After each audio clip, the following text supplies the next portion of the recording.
भगवान श्री कृष्ण और पक्षीराज गरुड़ के बीच में संवाद। खंडगिरी की अद्भुत और अलौकिक महिमा। 12 महान ऋषि और 60,000 तपस्वी अभी भी खंडगिरी की गुफा में भगवान के नाम का संकीर्तन कर रहे हैं। नमस्ते दोस्तों, आप सभी को रहस्यमय उड़ीसा यूट्यूब चैनल पर स्वागत करते हैं।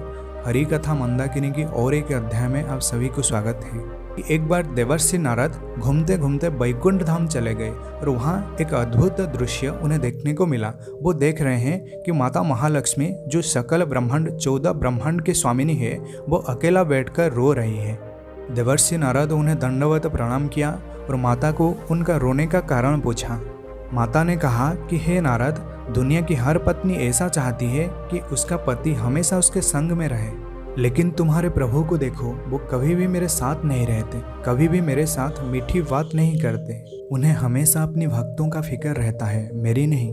अभी अभी तो आए थे तुम आने से पहले, लेकिन किसी भक्त ने बुलाया और फिर चले गए।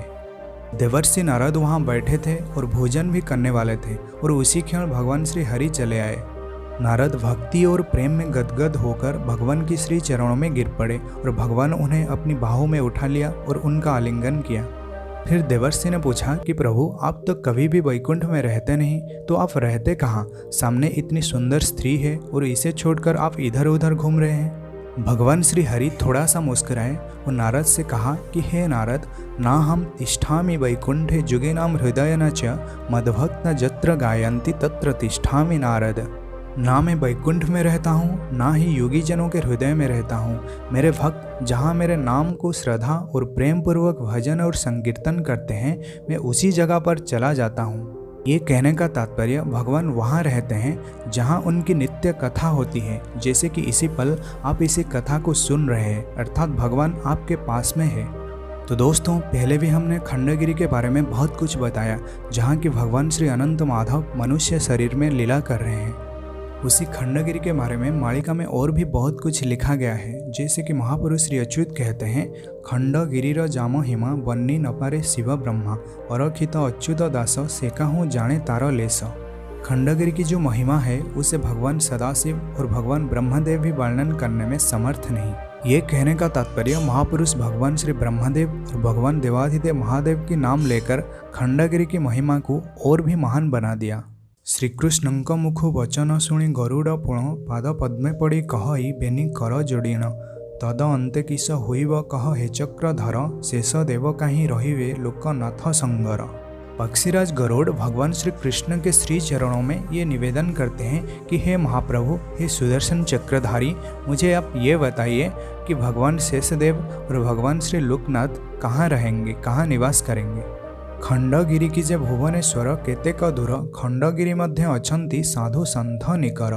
पक्षीराज गरुड़ भगवान श्री कृष्ण से पूछते हैं कि हे महाप्रभु, आप मुझे ये बताइए कि खंडगिरी से भुवनेश्वर तक दूरी कितना है, क्योंकि मैंने सुना है कि खंडगिरी में बहुत संख्यक साधु संत और बहुत संख्यक सिद्ध साधु भी निवास करते हैं। नारद मार्कंड शंभुजे अगस्ती पौलस्ती दुर्वासा कश्यप च्यवन कुंभ ऋषि संतति पराशर वशिष्ठादि हो विश्वामित्रंकु घेनी 60 सहस्र ऋषि हो गिरी मध्य रे पुणी। महापुरुष ये बताते हैं कि खंडगिरी में कौन कौन से निवास करते हैं, कौन सब साधु संत और कौन महान आत्मा सब निवास करते हैं। जैसे कि महापुरुष कहा है कि नारद, मार्कंड, शंभु, अगस्ती, पौलस्त्य, दुर्वासा, कश्यप, च्यवन आदि अनेक ऋषि और उनके साथ पराशर, वशिष्ठ और विश्वामित्र भी निवास करते हैं। और महापुरुष ये भी कहते हैं कि उनके साथ साथ 60,000 मुनि ऋषि भी खंडगिरी के बीच में निवास करते हैं। अगर आप कभी खंडगिरी गए हैं तो आपको ये बात जरूर पता होगा कि खंडगिरी इतना बड़ा नहीं, लेकिन महापुरुष यहाँ कहते हैं कि खंडगिरी में समस्त सिद्ध साधु और 60,000 मुनि ऋषि निवास करते हैं। तो ये कैसे संभव है? यही तो खंडगिरी की विशेषता है। इसीलिए महापुरुष श्री अच्युतानंद जी कहते हैं कि खंडगिरी जे महिमा बन्नी नवारे शिव ब्रह्मा। खंडगिरी की जो महिमा है, जो विशेषता है, उसे भगवान सदाशिव और ब्रह्मदेव भी वर्णन नहीं कर सकते। वास्तव में माता योग माया ने इसी खंडगिरी को अपनी योग शक्ति के बल पर लोगों की नजरों से छिपा कर रखा है। देव ऋषि ब्रह्म ऋषि जे सर्वे मेली होइण गुंफारे भजन करंती कलकी नाम पुण।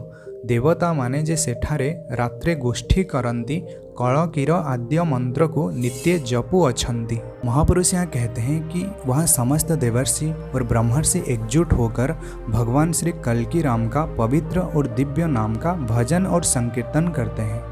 स्वर्ग से समस्त देवता रात को वहाँ चले आते हैं और वहाँ जो ब्रह्मर्षि है और देवर्षि है उनके साथ मिलकर भगवान श्री कल्की राम का दिव्य और पवित्र नाम का भजन करते हैं।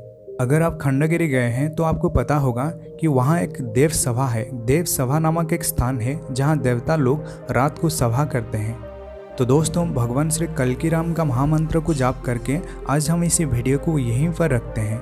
राम हरे कृष्ण हरे राम हरे कृष्ण हरे राम हरे कृष्ण हरे अनंत माधव हरे।